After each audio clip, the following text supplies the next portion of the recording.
What is up everyone, it is Super Saiyan here, welcoming you to the third episode of the series, What If Goku Was Born with FRIEZA'S Potential. If you end up liking today's video, then please consider subscribing. It is free, and you can always unsubscribe later. There's a link in the description of the video to join my Discord server, and also to become a channel member if you want to support the channel. You can get some awesome perks, like the newest perk for all channel members, where the script of each new video will be posted on channel member community posts. And if you want me to cover a series of your choice, then you can become the Super Saiyan God tier channel member. And with all of that out of the way, let's get into the third episode of What If Goku Was Born with FRIEZA'S Potential. This video begins after Nappa and Vegeta have recovered, and are now out of the hospital. The plan to hunt Frieza then being created. The first part of the plan is to have Bulma and her father create a ship, which allows the gravity inside of it to be changed. And the second part of the plan is for the Dragon Balls to be gathered, and then they will ask Shenron where Frieza is. And then, the final part of the plan is to use this ship to go to Frieza's location, training along the way, and then they will fight Frieza and his forces, and bring an end to Frieza's tyranny. It's a very simple, but effective plan, and with the plan now being made, they put it into motion. While Bulma and her father begin construction of the spacecraft, Goku uses the Dragon Radar to locate all the Dragon Balls, and flies to them, collecting all the Dragon Balls and summoning Shenron. Piccolo and Raditz cover Vegeta and Nappa's mouths in order to make sure they don't betray them and steal the wish for themselves. Goku asks Shenron where Frieza's current location is, and Shenron says that he is on planet Namek, before disappearing, and Goku then looks to Vegeta, seeing he has a worried expression on his face, and Goku tells Raditz and Piccolo to stop covering their mouths, before asking Vegeta why he looks so concerned.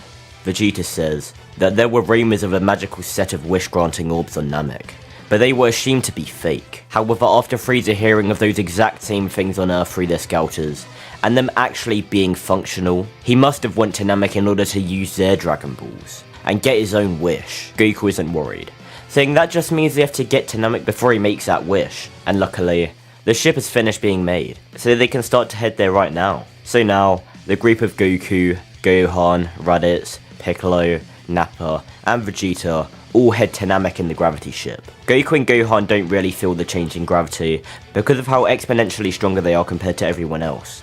But for everyone else, the shift in gravity makes very beneficial training, especially since Goku is there training them for the entire time. By the time they arrive on Namek, Piccolo and Raditz are at power levels of 10 million each, while Vegeta is at a power level of 9.5 million, and Nappa is at a power level of 6 million. So as you can tell, everyone is very strong right now. The group exit the ship, touching the surface of Namek, and Goku then senses around the planet, finding the strongest energy he can sense, and the group head over to it, coming across Frieza, Zarbon, and Dodoria, who just finished decimating a Namekian village. Zarbon and Dodoria laugh at the sight of Vegeta, Nappa, and Raditz, saying that they dared betray Lord Frieza to join a group of weaklings? How foolish. Zarbon and Dodoria then attempt to read the group's power levels, but their scouters quickly explode, and then Vegeta and Nappa appear in front of Zarbon and Dodoria, consecutively punching holes through their chests, and laughing before obliterating them with ki blasts. Frieza chuckles, saying that he would love to toy around with them, but he has no time for these games, so Frieza exits his hovering chair, and in an instant, he goes into his final form. He wants to get this over with quickly, and with there being so many enemies, he doesn't want to take any chances. Goku knows Frieza wouldn't be a challenge for himself or Gohan, so he wants to let the others test out their new abilities on him. So Goku decides that him and Gohan will go gather the remaining Dragon Balls, while the rest of the group take on Frieza, and they all happily agree, other than Frieza himself, who says he won't let them go anywhere, and shoots a death beam at Goku, but Goku slaps it away, glaring at Frieza before him and Gohan fly off. Frieza is furious, but recomposes himself, thinking that he'll just kill that monkey after he has taken care of the trash here. And with that, the battle finally begins.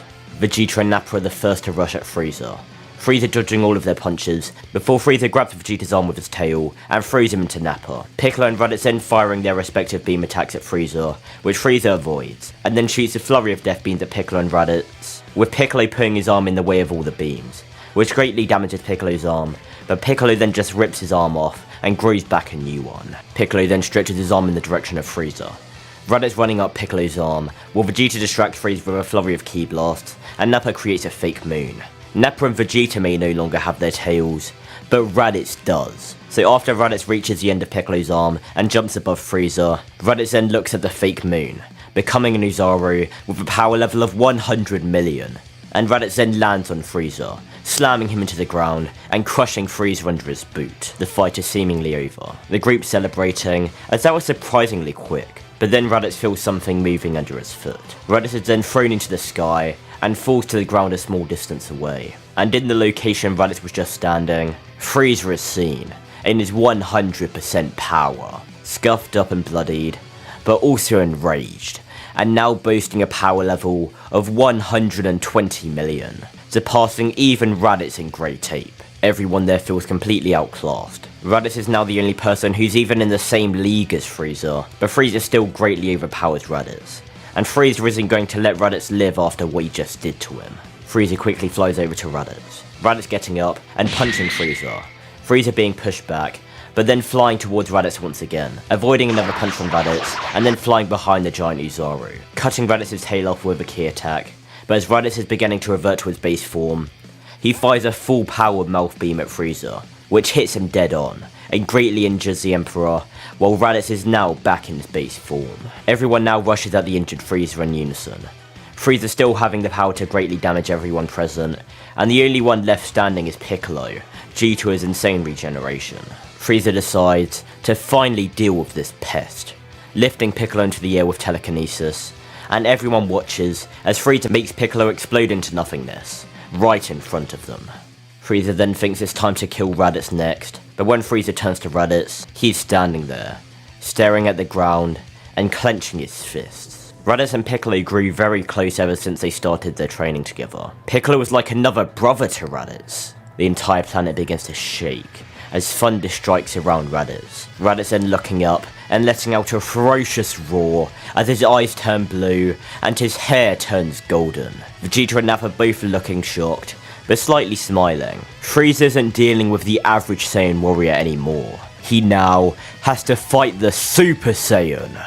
Frieza has a terrified expression on his face, and he should. Not only does Raditz now have a power level 50 times stronger than moments ago, but Frieza is also greatly injured and drained due to his 100% form, so he isn't boasting his full power. Raditz has had enough of just standing around, and he dashes at Frieza, punching Frieza in the face, which pushes Frieza back.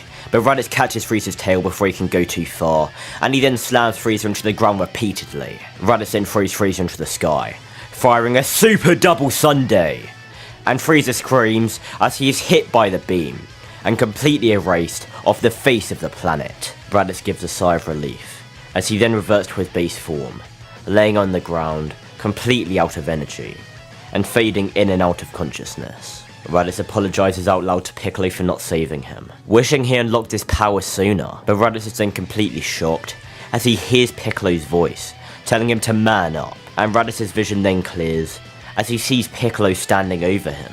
Raditz is confused, grabbing Piccolo's outstretched hand and lifting himself up, and he then sees Goku and Gohan giving Vegeta and Nappa senzu beans. Raditz gets it now. Goku and Gohan must have used the Dragon Balls to revive him, and Piccolo says that's exactly right. Not only that, but they revived all the other Namekians Frieza and his forces killed. Piccolo then gives Raditz a senzu bean, who eats it, and then the pair then walk over to the rest of the group. Raditz, Vegeta and Nappa all now having massive Zenkai boosts.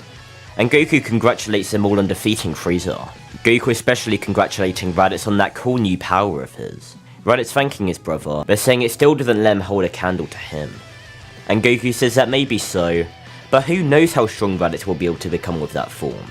Raditz smiles, and Goku then says that there is also someone he wants to meet them all. The group looking confused, as Goku and Gohan lead them to the Grand Elder Guru, who thanks them all for saving his planet, and in return, he unlocks the entire group's potential. The only person refusing this is Goku, as he doesn't feel like he needs it, and he also wants to see if Gohan could actually catch up to him now, with his potential being unlocked. However, Guru has one more thing for one of them, that person being Piccolo. Piccolo looking confused, and the Grand Elder then says that he's about to pass on to Otherworld, but he doesn't want that to be where his journey ends. He tells Piccolo to put his hand on his chest, Piccolo doing so, and the Grand Elder then says he will fuse himself into Piccolo, giving Piccolo all his knowledge, and also greatly increasing Piccolo's power. Piccolo thinks for a moment, and then says that he will accept this great honour. And so, the Grand Elder fuses with Piccolo. And now, everyone in the group got massive boosts in power. Well, other than Goku, obviously. With Namek being saved, the group now all return to Earth in the gravity ship, training for the entire way back. And with this, I'm going to end off this part. Hopefully you guys enjoyed this video, and if you did, then make sure to like, comment, and please do subscribe.